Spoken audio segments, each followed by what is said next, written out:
Assalamualaikum warahmatullahi wabarakatuh. Hai, apa kabar? Semoga selalu sehat dan happy selalu. Dan terima kasih udah mampir ke video ini. Kisah kali ini datang dari Indonesia di tahun 2013 silam. Seorang wanita bernama Ajeng yang dijebak oleh kekasih online-nya. Karena kepolosannya Ajeng, justru ia dimanfaatkan oleh orang yang gak bertanggung jawab. Aku pas baca artikelnya ini ikutan nyesel dengan tindakan yang diambil oleh Ajeng. Sebelum aku lanjut ceritanya, aku mau info kalau sumber dari kisah ini tuh murni dari media dan bukan dari karangan aku. Jadi kalian tentu aja bisa baca langsung. Tapi kalau misalkan kalian ini mager bacanya, ya udah duduk manis aja dan simak videonya sampai habis. Nggak usah lama-lama, kita langsung aja ke kisahnya.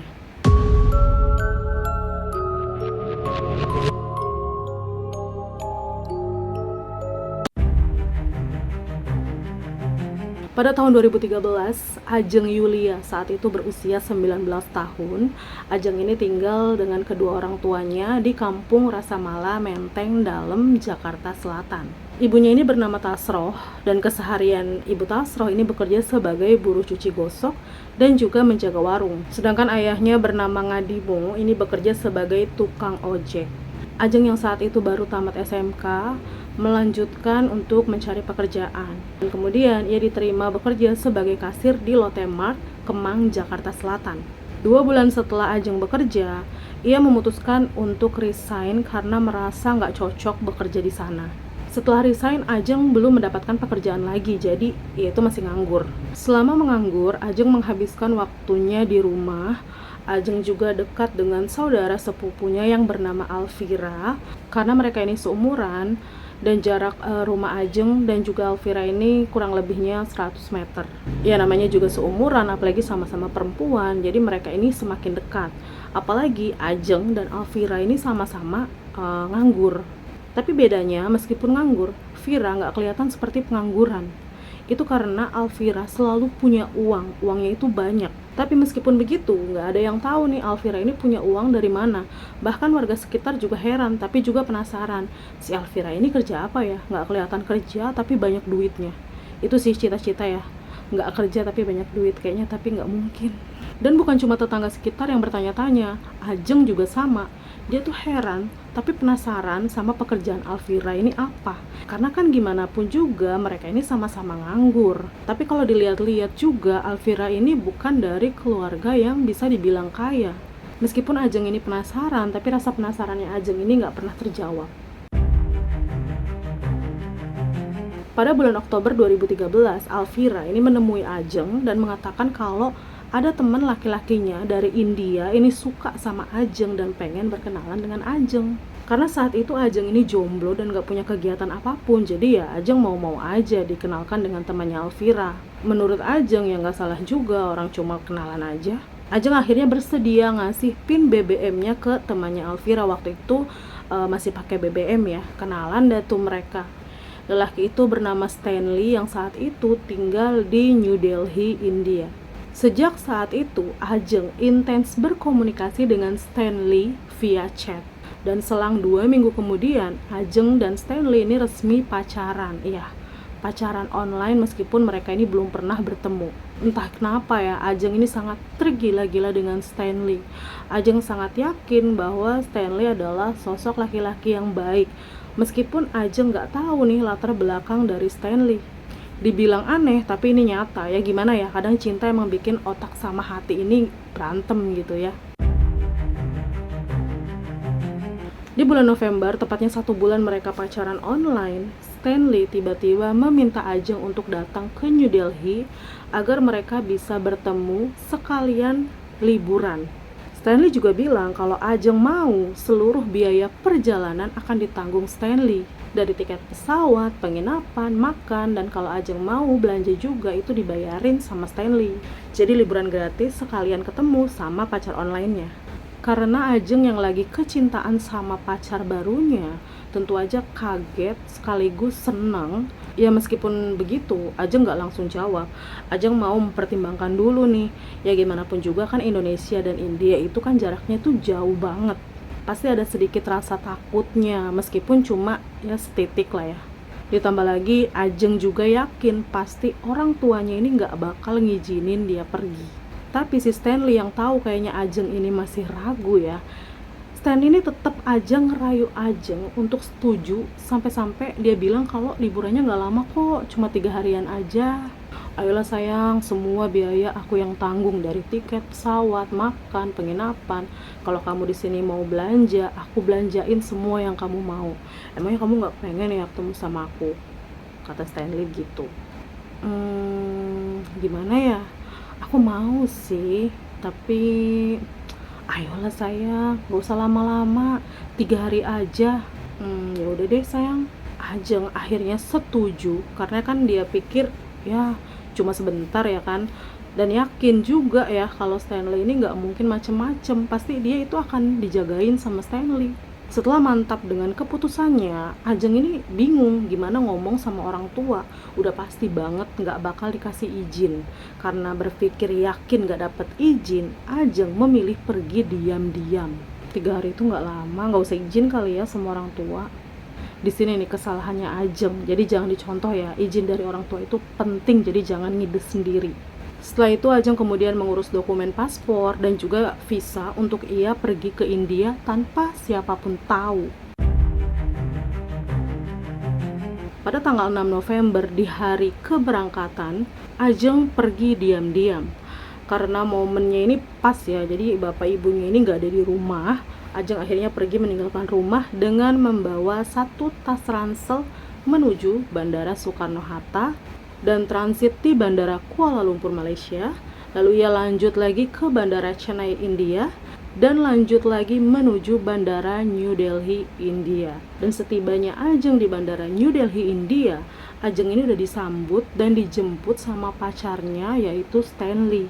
Saat pertama kali ketemu dengan Stanley, Ajeng ini sedikit kaget ya, karena baru tahu pertama kali ya Stanley ini yang ternyata pacar online-nya.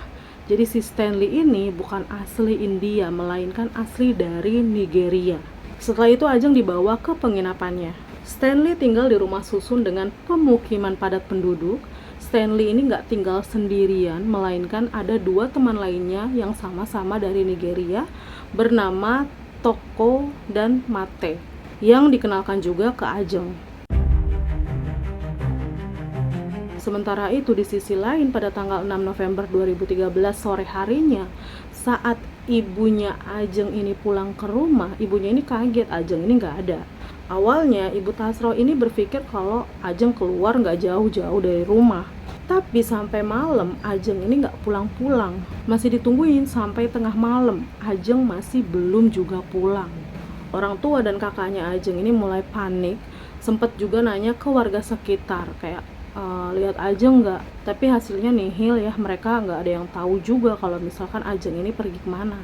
Selang 2 hari kemudian tiba-tiba nih Ajeng nelpon kakak iparnya. Jadi Ajeng ini ngasih tahu kalau ia ada di India untuk liburan ketemu sama pacar online-nya. Kakak iparnya tentu aja kaget dan kayak nggak percaya. Bahkan Ajeng bilang juga untuk nggak kasih tahu orang tuanya. Tapi karena masalahnya ini Ajeng ini bukan main ke Bekasi gitu ya, tapi udah beda negara mainnya. Tentu aja kakak iparnya ini takut dan juga khawatir. Jadi kakak iparnya ini ngasih tahu orang tuanya Ajeng keberadaan Ajeng saat ini tuh di mana. Karena orang tuanya Ajeng ini udah tahu ya, jadi Ajeng akhirnya menelpon orang tuanya dan meminta untuk nggak perlu khawatir, Bu. Aku di sini baik-baik aja kok. Stanley memperlakukan aku sangat baik. Stanley juga sopan sama aku, nggak macem-macem sama aku. Bahkan tadi aku makan di restoran mewah dan aku juga dibelanjain banyak sama Stanley. Jadi ibu nggak perlu khawatir ya. Ajeng berusaha bikin orang tuanya ini tenang dan gak khawatir. Bahkan Ajeng juga ngirim fotonya saat di India dengan keadaan baik dan tersenyum. Ajeng juga bilang kalau dia akan pulang setelah 3 hari di India. Setelah obrolan singkat itu, ibunya ini cukup tenang meskipun masih khawatir karena belum ternampak nih di depan mata kalau si Ajeng ini ada di rumah gitu. Singkat cerita, di hari Ajeng yang seharusnya pulang ya, orang tua Ajeng yang menunggu pulangnya Ajeng ini panik karena tidak mendapatkan kabar dari Ajeng. Bahkan dicoba ditelepon berkali-kali tapi nomornya juga udah nggak aktif. Sampai berhari-hari nggak ada kabar dari Ajeng, bahkan nggak ada juga nih tanda-tanda Ajeng pulang. Ibunya yang panik lalu mendatangi rumahnya Alvira. Masih ingat kan sepupunya Ajeng yang di awal? Ibunya Ajeng ini menanyakan Ajeng ini kemana sebenarnya, apa Ajeng ini dijual ke luar negeri sama Alvira. Karena kan orang tuanya tahu nih kalau misalkan Ajeng ini sedekat itu kan sama Vira. Jadi kayak nggak mungkin kalau Alvira ini nggak tahu. Ibunya ini marah banget sama Alvira. Alvira cuma jawab, iya memang dia yang ngenalin. Tapi dia nggak tahu kalau misalkan Ajeng berangkat ke India untuk ketemu sama Stanley. Ajeng nggak pernah cerita. Karena tidak mendapatkan jawaban apapun ya. Jadi ya dari situ ibunya udah pasrah dan hanya bisa menunggu kepulangan Ajeng. Dibuangnya ya tuh ya pikiran negatif, anakku ini pasti pulang, mungkin dalam perjalanan pulang sekarang dan gak sempet ngabarin aku. Ibunya berharap Ajeng ini untuk pulang sesegera mungkin. Berhari-hari ditunggu sampai berminggu-minggu ditunggu, akhirnya kabar dari Ajeng pun datang.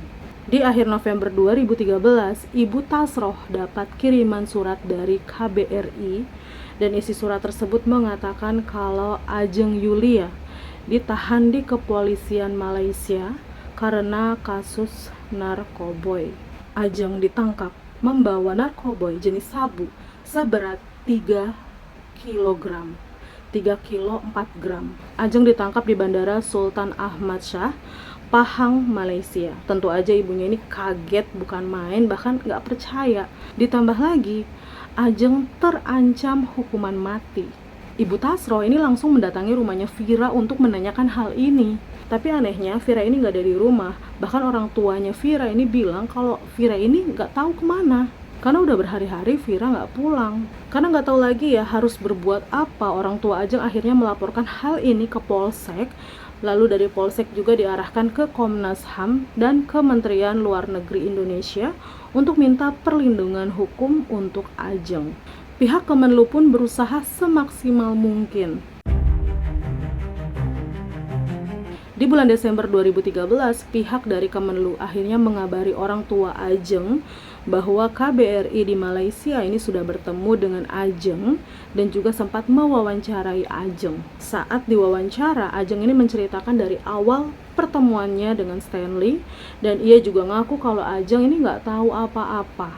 Ajeng mengatakan kalau ia ini dijebak Stanley untuk menjadi kurir narkoboy. Jadi pengakuannya Ajeng pada tanggal 10 November, Ajeng ini siap-siap untuk pulang ke Indonesia. Ingat kan, Ajeng ini cuma bawa 1 tas ransel aja.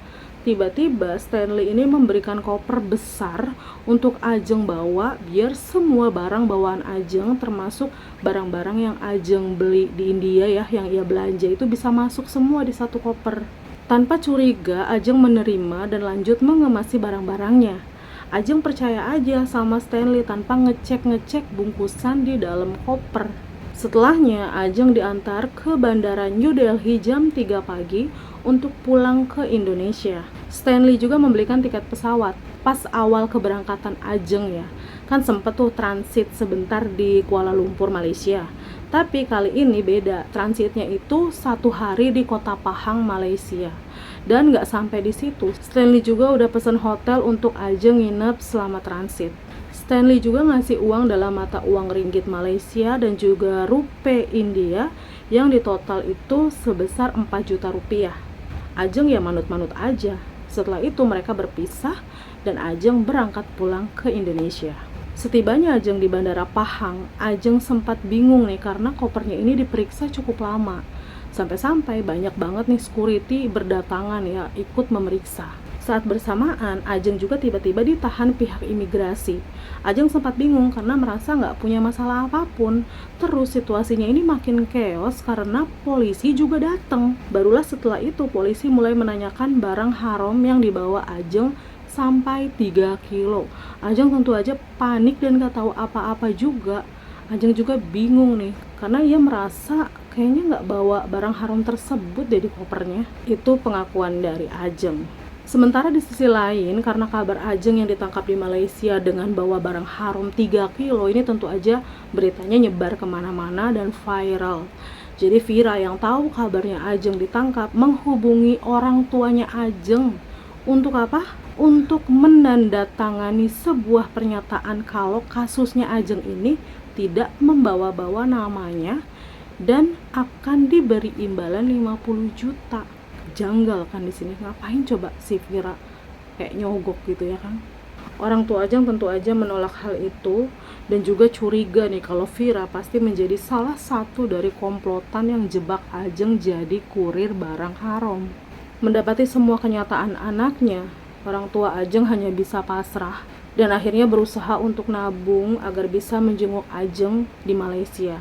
Selama berbulan-bulan orang tua Ajeng menabung, pada Agustus 2014, Ibu Tasro akhirnya berangkat ke Malaysia sendirian untuk bisa menjenguk Ajeng.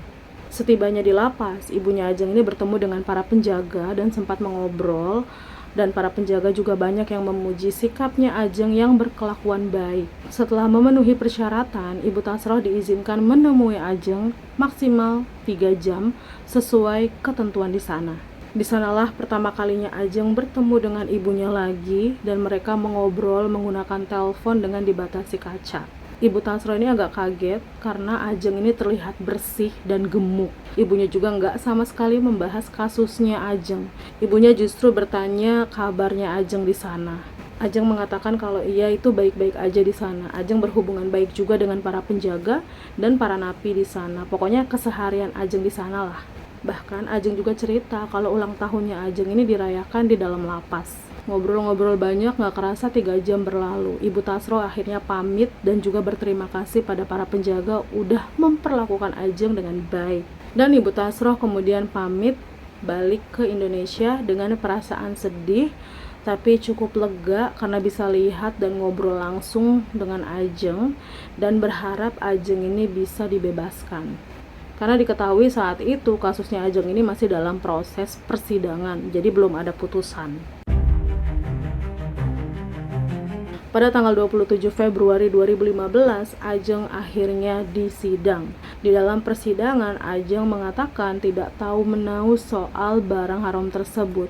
Ia juga menjelaskan perkenalannya dengan Stanley untuk belajar bahasa Inggris. Ia juga menjelaskan perjalanannya bertemu dengan Stanley, seperti yang diceritakan Ajeng sebelumnya. Koper yang terdapat barang haram itu milik Stanley yang diberikan ke Ajeng. Ia bahkan nggak tahu ada barang haram di dalamnya. Pokoknya diceritakanlah kronologinya. Tapi meskipun begitu, menurut hakim ada beberapa hal yang memberatkan Ajeng. Yang pertama, tidak adanya saksi yang membenarkan pengakuan Ajeng. Dan yang kedua, Ajeng nggak bisa membuktikan keberadaan Stanley. Ajeng nggak bisa ngasih identitas aslinya Stanley seperti nama lengkap dan alamat rumah. Karena setelah diselidiki banyak banget nama Stanley di New Delhi, India. Artinya bisa aja itu hanya karangan dari Ajeng. Dan yang ketiga, ada kejanggalan dari latar belakangnya Ajeng. Setelah diselidiki, latar belakang Ajeng ini kan tidak berpendidikan tinggi ya, dan juga bukan pekerja yang berpenghasilan tinggi. Bahkan kala itu Ajeng ini statusnya nganggur, sedangkan kedua orang tuanya juga bekerja dengan penghasilan yang nggak tinggi. Tapi anehnya bisa liburan ke luar negeri, karena visanya Ajeng ini visa wisata. Jadi kayak nggak masuk akal, bisa liburan tapi sedangkan Ajeng sendiri aja nggak punya penghasilan gitu ya. Paham ya? Jadi Ajeng ini wisata pakai uang apa, pakai uang siapa, itu jadi nggak ada nih sumber keuangannya Ajeng berasal dari mana. Sumbernya ini misterius ya, dan ini ciri-ciri mafia narkoboy karena biasanya para mafia akan bertransaksi dengan cara misterius agar sulit dilacak. Dan kejanggalan inilah yang memberatkan Ajeng karena Ajeng nggak bisa membuktikan kalau ia ini tidak bersalah. Dengan berat hati, hakim menjatuhkan hukuman mati untuk Ajeng. Mendapati kabar tersebut, orang tua Ajeng hanya bisa pasrah dan berharap semoga permohonan gerasinya Ajeng bisa dikabulkan kerajaan Malaysia untuk bisa meringankan hukuman Ajeng. Dan kalau pahitnya ditolak, orang tua Ajeng berharap jasadnya Ajeng bisa dibawa pulang ke tanah air. Dan sampai saat ini kabarnya Vira ini masih belum tahu ada di mana, hilang gitu aja. Kecurigaanku sih ya kayaknya Vira ini pasti salah satu komplotan deh dan ngejebak Ajeng. Kayak jahat banget ya. Tapi atau mungkin juga Ajeng beneran kurir dan semuanya itu cuma alasannya Ajeng aja dijebak. Tapi kayaknya sih nggak mungkin. Kalau Ajeng tahu jadi kurir, aku yakin aja nggak bakalan mau ya, apalagi cuma dibayar 4 juta buat bawa barang haram sampai 3 kilo. Kan resikonya aja, hukumannya berat gitu ya kan. Apalagi ini kurirnya lintas negara pula. Gimana menurut kalian? Banyak banget pelajaran ya yang bisa diambil dari kisahnya Ajeng. Ingat ya, izin orang tua itu penting. Aku nggak tahu ya kabarnya Ajeng sekarang ini gimana, karena berita terakhirnya di tahun 2015. Aku udah coba cari kabar Ajeng sekarang itu nggak nemu. Jadi kalau kalian tahu boleh kasih tahu aku ya. Terima kasih udah nonton, semoga bermanfaat. Ambil baiknya, buang buruknya. Sampai ketemu lagi di video-video selanjutnya. Dan assalamualaikum warahmatullahi wabarakatuh. Bye.